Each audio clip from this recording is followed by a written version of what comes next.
All right, let's jump right into the explainer. Today, we're taking on an absolute beast of a topic from the ACCA syllabus, group audits. And I want you to think of a group audit not just as a standard financial review.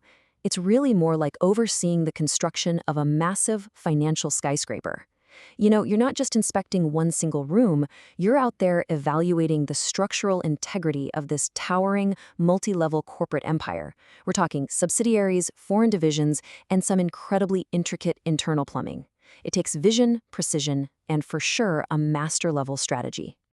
So the big question is, how exactly do you audit an empire without missing the critical details? I mean, the sheer scale of a multinational corporate group is just staggering. You've got different management teams, entirely different currencies, totally distinct business models, and they're all rolling up into one single set of consolidated financial statements. If your foundational strategy is weak, the whole audit collapses. You literally need a master plan. Okay, let's dive into this. Here's our blueprint for today. First, we'll look at the group audit architecture, then materiality and aggregation risk, followed by auditing complex group structures. After that, timing and trading eliminations, and finally, directing component auditors.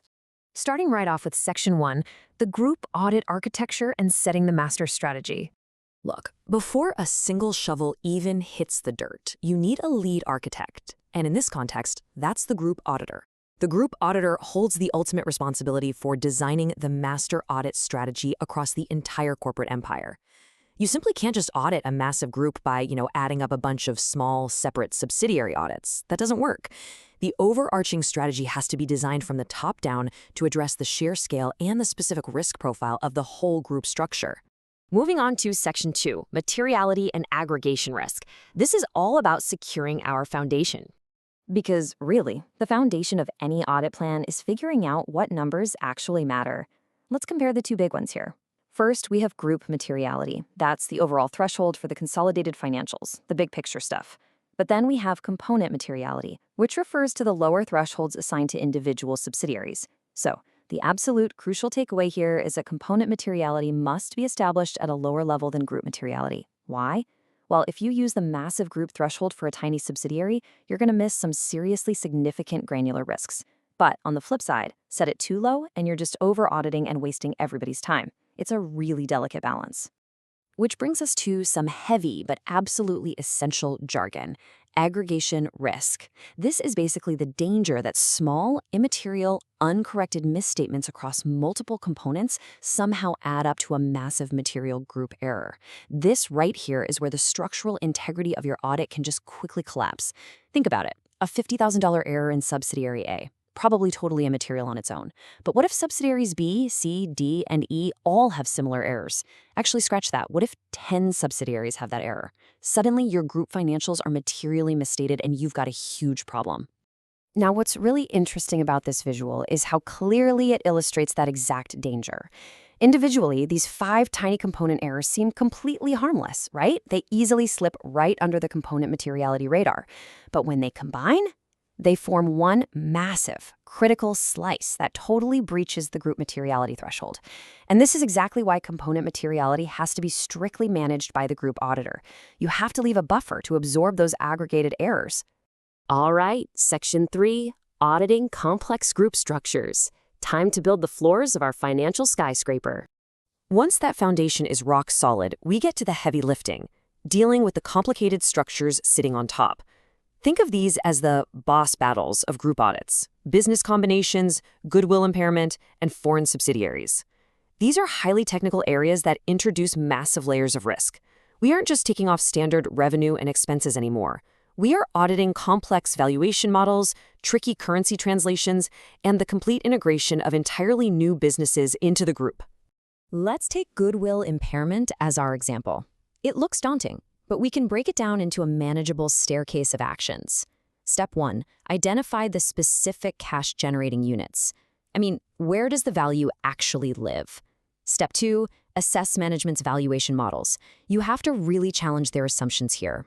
Are those cash flow forecasts actually realistic? And step 3, recalculate the impairment loss. You know the drill. We never just take management's word for it. You absolutely have to verify the math yourself. Moving right along to Section 4. Timing and trading eliminations. Let's call this the plumbing and wiring. Okay, here's a great piece of terminology: non-coterminous year-ends. It kind of sounds like a terminal illness, doesn't it? But really, it just means the subsidiaries can't agree on a calendar. The parent company might have a December year-end, while some foreign subsidiary wraps up its year in March. As the group auditor, you have to figure out how to bridge that exact gap and adjust the financials so everything rolls up neatly into one single, unified reporting date. And to navigate this matrix of chaos, we have to match the specific group friction with the exact required procedure.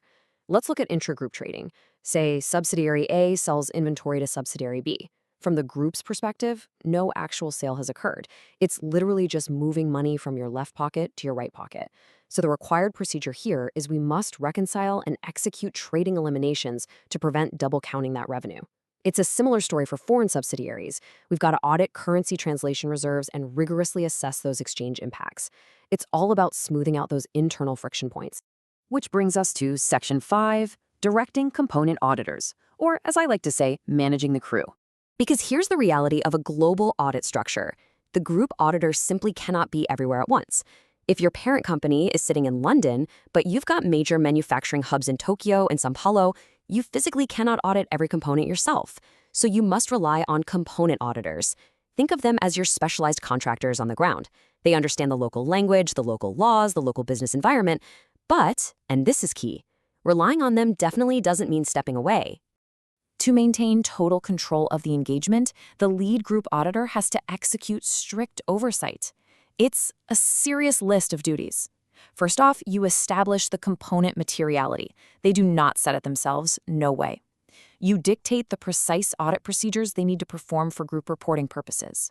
You're actively monitoring their fieldwork progress, communicating incredibly clear instructions, and ultimately, you must review their component findings to make sure their work meets your high standards. In this whole setup, you are the conductor of the orchestra. So I want to leave you with this final critical thought. You've got the master blueprint, you have the specialized crew of component auditors all over the world, but ultimately, who holds the liability if the structure falls? If a material misstatement somehow slips through the cracks of this complex group structure, the blame does not fall on the local subsidiary auditor in Tokyo. The final responsibility, the ultimate liability, rests solely with the group auditors signing that consolidated report. And that is exactly why mastering the strategic architecture of group audits isn't just about passing ACCA AAA. It's about protecting your license, your reputation, and the integrity of the whole global financial system.